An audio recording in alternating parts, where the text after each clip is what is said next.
Neil Diamond discovers his black ex-girlfriend in extreme poverty, and his reaction is compassion that changes everything.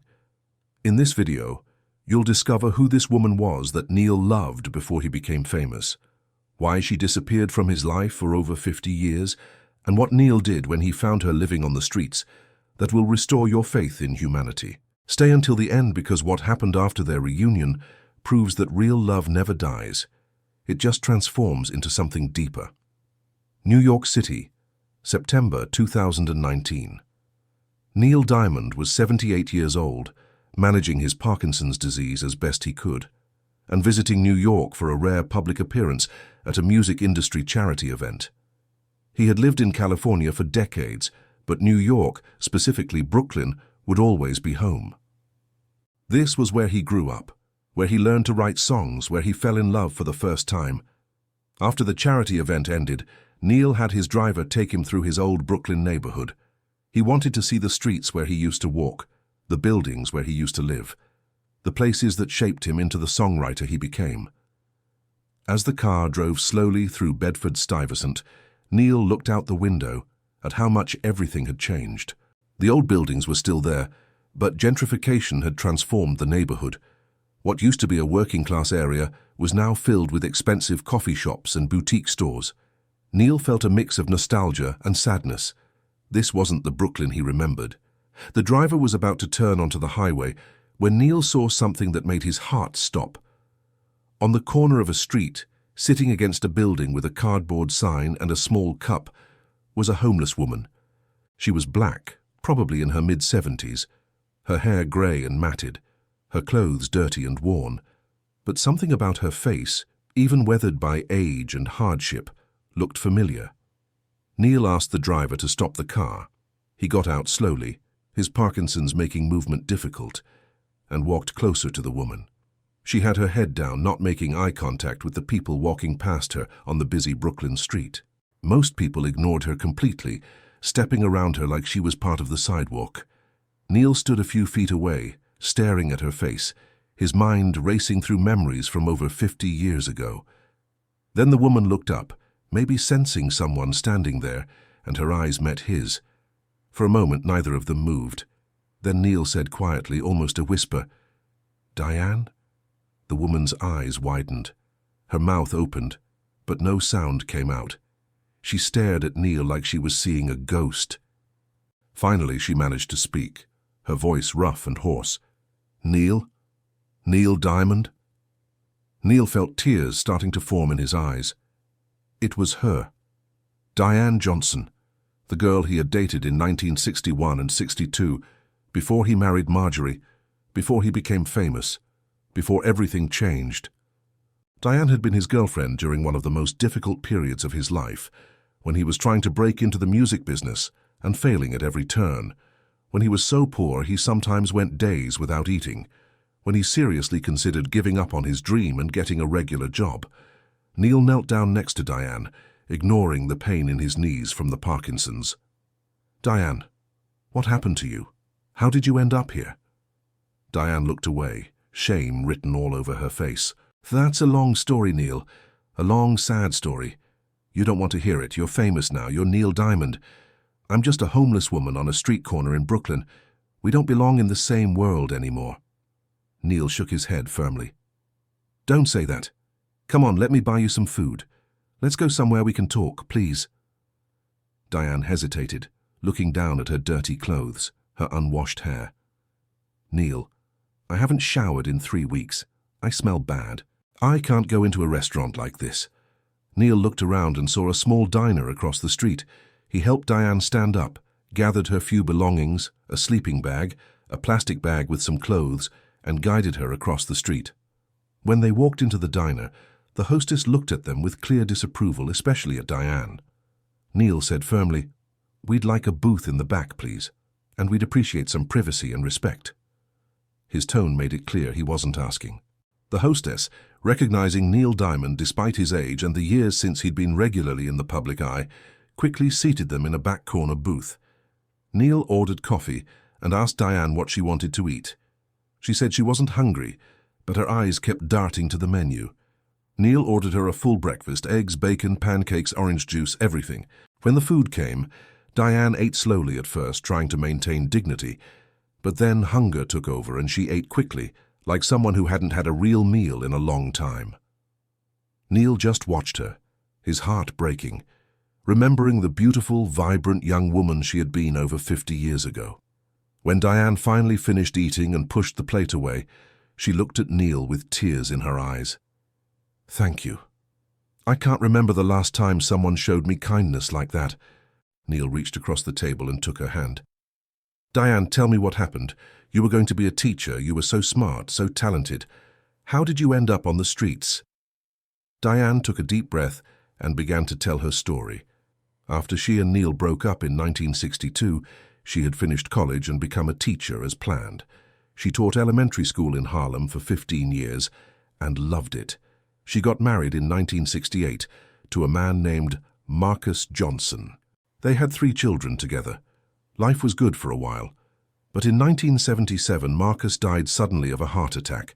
He was only 33 years old. Diane was left alone with 3 young children, ages 5, 7, and 9. She continued teaching and raising her kids, working 2 jobs to make ends meet. Her children grew up and went to college, all 3 of them. Diane was so proud. She had sacrificed everything to give them opportunities she never had. But in the early 2000s, tragedy struck again. Her oldest son was killed in a car accident in 2003. He was only 35, had just gotten married, was about to become a father. Diane fell into depression so severe she couldn't work anymore. She lost her teaching job. Then her health started failing. She developed diabetes and high blood pressure, conditions that required medication she couldn't afford without insurance. Her other 2 children helped as much as they could, but they had their own families and struggles. In 2008, the financial crisis hit, and Diane lost her apartment when she couldn't pay rent. She moved in with her daughter for a while, but her daughter's husband didn't want her there long term. They were struggling themselves with money and space. Diane didn't want to be a burden, so she left. She stayed in shelters for a few years, bouncing around the system. But shelters were dangerous, especially for older women. She was robbed twice, assaulted once. Eventually, she decided she was safer on the streets. She had been homeless for the last 7 years. Her children didn't know. She had told them she was living with a friend, that she was okay. She didn't want them to worry or feel guilty that they couldn't help her more. Neil listened to all of this with tears streaming down his face. This woman, who had loved him when he was nobody, who had encouraged him to keep writing songs when he wanted to give up, who had believed in his talent before anyone else did, had been living on the streets for 7 years while he had millions of dollars and multiple homes. "Why didn't you reach out to me?" Neil asked. "Diane, I would have helped you. I would have done anything to help you." Diane smiled sadly. "Neil, we dated for less than 2 years over 50 years ago. We broke up. You went on to have this incredible career, multiple marriages, children. I was just a girlfriend from your past. I didn't think I had the right to come to you asking for help. And honestly, I was ashamed. I didn't want you to see me like this. Would you have reached out to an ex-partner from 50 years ago if you were homeless and desperate, or would pride have stopped you? Share your thoughts in the comments." Neil squeezed her hand tighter. "Diane, you're not just a girlfriend from my past. You were important to me. You helped shape who I became. Do you remember that night in 1961 when I was ready to quit music? I had been rejected by every record label in New York. I was broke. I was discouraged. I was done. You sat with me all night in that coffee shop in Greenwich Village, and you told me I was talented, that my songs were special, that I couldn't give up. You made me promise I'd keep trying for 1 more year. That conversation changed my life. 6 months later, I got my first publishing deal. Everything that happened after that, all the success, all the music, it started because you believed in me. I owe you everything." Diane started crying harder. "I didn't think you'd remember that night. It was so long ago." Neil shook his head. "I remember everything about our time together. I remember how you used to come to the tiny clubs where I played for audiences of 5 people. I remember how you'd applaud louder than anyone. I remember how you'd tell everyone you knew that your boyfriend was going to be famous someday. I remember how you shared your food with me when I was too broke to buy my own. You were there during the hardest time of my life. I never forgot that, Diane. I never forgot you." They sat in that diner for 3 hours talking about their lives, about the paths they had taken, about the memories they shared. Diane told Neil about her children, about her grandchildren she rarely got to see because she was ashamed of being homeless. She told him about her son who died, about how that loss had broken something inside her that never healed. She told him about the small joys she found even living on the streets, the other homeless people who looked out for each other, the occasional kind stranger who would give her food or money, the sunset she watched every evening from her spot on the corner. She had learned to find beauty in small things because she had nothing else. Neil told her about his career, about the songs he'd written, about touring the world, about the 3 marriages and the children, and the complicated family dynamics. He told her about the Parkinson's diagnosis and his retirement from touring. He told her about the loneliness that sometimes came with fame, about how success hadn't made him happy in the way he thought it would when he was young. He told her that sitting here with her, talking like they used to talk 50 years ago, was the most genuine conversation he'd had in a long time. In the world of entertainment, everyone wanted something from him, but Diane just wanted to talk, to remember, to connect with someone who knew her before life got so hard. When they finally left the diner, Neil made a decision. "Diane, I'm going to help you. I'm going to get you off the streets. You're going to have a home again, medical care, everything you need. Please let me do this." Diane started to protest. "Neil, that's too much. I can't accept that." But Neil was firm. "Yes, you can. You helped me when I had nothing. Let me help you now. Please don't say no. You deserve so much better than living on the streets." Diane looked at him with an expression of hope mixed with disbelief. "Are you sure? You don't owe me anything, Neil." Neil took both her hands in his. "I owe you everything, and even if I didn't, I would still want to help you. No one should be living on the streets, especially not someone as kind and good as you." Over the next few weeks, Neil worked with his team to arrange everything for Diane. He got her checked into a nice hotel first, where she could shower, rest, and start to recover her dignity. He arranged for doctors to see her and treat her diabetes and high blood pressure. He hired a social worker to help navigate the process of getting Diane back into stable housing. He found a small apartment for her in a safe neighborhood in Brooklyn, furnished it completely, and set up a trust fund to cover her rent and living expenses for the rest of her life. He made sure she had health insurance and enough money that she would never have to worry about basics again. But Neil didn't just throw money at the problem and walk away. He stayed involved. He visited Diane regularly during her transition from the streets to stable housing. He listened as she talked about how strange it felt to sleep in a real bed again, to shower whenever she wanted, to have food in a refrigerator. He was patient when she had moments of panic or disbelief that this was real and not a dream. He connected her with a therapist who specialized in trauma, because living on the streets for 7 years had left psychological scars that needed professional help. He encouraged Diane to reconnect with her children and grandchildren, and he was there when she finally told them the truth about where she had been. Diane's daughter and son were shocked and devastated when they learned their mother had been homeless. They felt guilty for not knowing, for not doing more, but Diane assured them it wasn't their fault, that she had hidden it from them on purpose. Neil arranged for a family dinner where Diane, her 2 surviving children, and their families could all be together. It was emotional and healing. Diane's grandchildren, who ranged in age from 10 to 25, were meeting their grandmother properly for the first time in years. They were also meeting Neil Diamond, which was surreal for them. But Neil made it clear he wasn't there as a celebrity. He was there as their grandmother's old friend who wanted to help. In the months that followed, Diane slowly rebuilt her life. She started attending a support group for formerly homeless people. She began volunteering at a local library, helping children with reading, returning to her roots as a teacher. Her health improved with proper medical care and regular meals. The diabetes and high blood pressure came under control with medication. She gained weight in a healthy way, filling out the gaunt frame that homelessness had left her with. Her hair, which had been grey and matted, was cut and styled. She bought new clothes that fit properly. Slowly, the vibrant woman Neil had known 50 years ago began to emerge again, older and marked by hardship, but still there underneath. Neil visited Diane at least once a month when he was in New York, and they talked on the phone regularly when he was in California. Their relationship wasn't romantic. That part of their lives was long past. But it was deep and meaningful.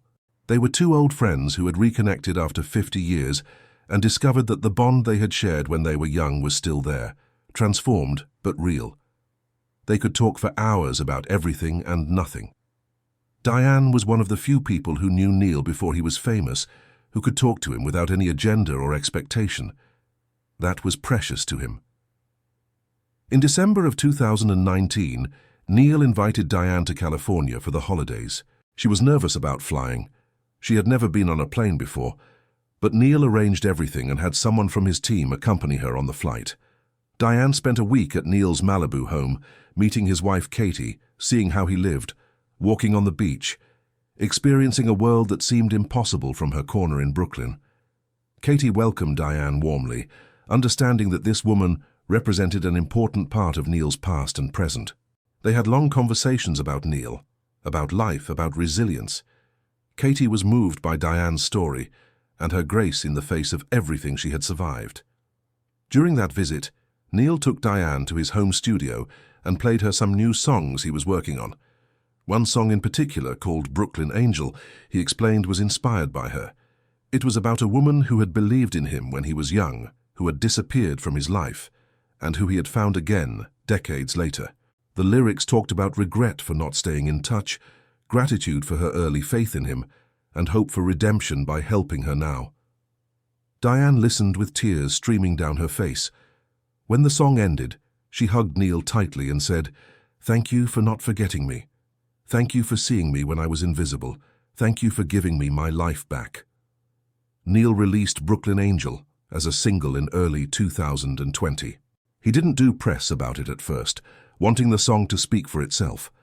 But eventually, with Diane's permission, he shared her story in an interview. He talked about finding his ex-girlfriend from 50 years ago living homeless on the streets of Brooklyn. He talked about how she had believed in him when he was nobody. He talked about his decision to help her and why he felt it was important that people with resources look out for people without them. The response was overwhelming. Thousands of people shared their own stories of homelessness, of helping homeless people, of reconnecting with people from their past. The song became an unexpected hit, not because it was catchy, but because it was deeply emotional and told a true story of compassion. Diane gave her own interview to a small publication where she talked about her experience. She said, "I never expected to see Neil Diamond again. When we broke up in 1962, I figured that was it. We'd go our separate ways and that would be the end. I followed his career from a distance, bought his records when I could afford them, watched him on TV when he performed. I was always proud of him, even though we were no longer in each other's lives. When he found me on that street corner, I was at my lowest point. I had given up. I was just surviving day to day with no hope for the future. Neil gave me back my life. But more than that, he gave me back my dignity. He treated me like I mattered, like my life had value. That's the greatest gift anyone can give another person."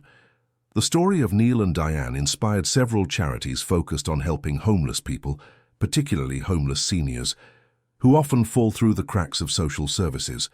Neil made substantial donations to these organizations and encouraged his fans to do the same. He used his platform to raise awareness about the reality that many homeless people are not drug addicts or mentally ill, though those people deserve help too, but are simply people who experienced bad luck, medical crises, economic hardship, or personal tragedies that pushed them onto the streets. Diane's story put a face to that reality. In 2021, when COVID hit and everything shut down, Neil called Diane every day to make sure she was okay. She was in the vulnerable category because of her age and health conditions. He had groceries delivered to her apartment regularly. He made sure she had everything she needed to stay safe and isolated. Those daily phone calls became something both of them cherished. They would talk about the news, about books they were reading, about memories from Brooklyn, about hopes for when the pandemic would end. For Diane, who was isolated and alone in her apartment, those calls were a lifeline. For Neil, who was also isolated in California managing his Parkinson's, talking to Diane grounded him and reminded him what really mattered. By 2022, Diane was thriving. She had been off the streets for 3 years. She had rebuilt relationships with her children and grandchildren. She was healthy and stable. She had even started dating someone, a retired teacher she met at the library where she volunteered. Neil was thrilled when she told him about her new relationship. He joked that he wanted to meet the man and make sure he was good enough for her. When Neil did meet him, a kind 76-year-old man named Robert, he approved wholeheartedly. Seeing Diane happy and in love again was incredibly meaningful to Neil. It proved that it's never too late for a second chance, that life can turn around even after hitting rock bottom. Diane and Robert got married in a small ceremony in 2023. Neil flew to New York for the wedding and walked Diane down the aisle since her father had passed away decades earlier. It was a simple wedding in a small church in Brooklyn with about 30 people attending, just family and close friends. But it was beautiful and filled with joy. As Neil walked Diane down the aisle, he whispered to her, "You deserve this happiness. You deserve all the good things." Diane whispered back, "I wouldn't be here without you. You saved my life." Neil shook his head. "No, you saved mine first a long time ago. I just finally got the chance to return the favor." At the wedding reception, Neil gave a toast. He talked about meeting Diane in 1961 when they were both young and full of dreams. He talked about how she had believed in him when he didn't believe in himself. He talked about losing touch for 50 years and then finding her again in the most heartbreaking circumstances. He talked about the journey of the last 4 years, watching her rebuild her life and reclaim her happiness. He ended by saying, "Diane taught me something important. She taught me that compassion isn't about grand gestures or charity galas or writing checks to faceless organizations, though those things matter too. Real compassion is about seeing the humanity in another person, especially when society has made them invisible. It's about recognizing that any of us could be one tragedy away from losing everything. It's about using whatever resources and privileges we have to lift up someone who's fallen. Diane, you lifted me up when I was falling in 1961. I'm honored I got to lift you up in 2019. And Robert, take care of her. She's pretty special." There wasn't a dry eye in that small Brooklyn church hall. Diane's family understood for the first time the full depth of what Neil had done for their mother and grandmother. They understood that this wasn't just a celebrity doing charity. This was a man honoring a debt of gratitude that was 50 years old, a man who genuinely cared about a woman who had been important to him long before he was famous. The story of Neil and Diane proved that real connections transcend time, that kindness can change lives, and that it's never too late to make a difference in someone's life. Neil's Parkinson's continued to progress, making travel harder, but he stayed in regular contact with Diane. They talked on the phone at least once a week, sometimes more. Diane and Robert visited Neil in California once, staying for a few days and marveling at his life, while Neil marveled at how happy and healthy Diane had become. It was a friendship that enriched both their lives, a reminder of where they had come from and how far they had traveled, both literally and figuratively. For Neil, Diane represented authenticity in a world of artifice. For Diane, Neil represented hope and second chances when she had thought both were impossible. This is the true story of how Neil Diamond discovered his black ex-girlfriend from the early 1960s, living in extreme poverty on the streets of Brooklyn, and how his reaction was compassion that transformed her life and reminded the world what it means to truly care about another human being. It's a story about remembering the people who believed in you before you were successful, about using your resources to help those who helped you, about seeing humanity in people that society has made invisible, and about how it's never too late to make things right. If this story moved you as much as it moved me, let me know in the comments what part impacted you most.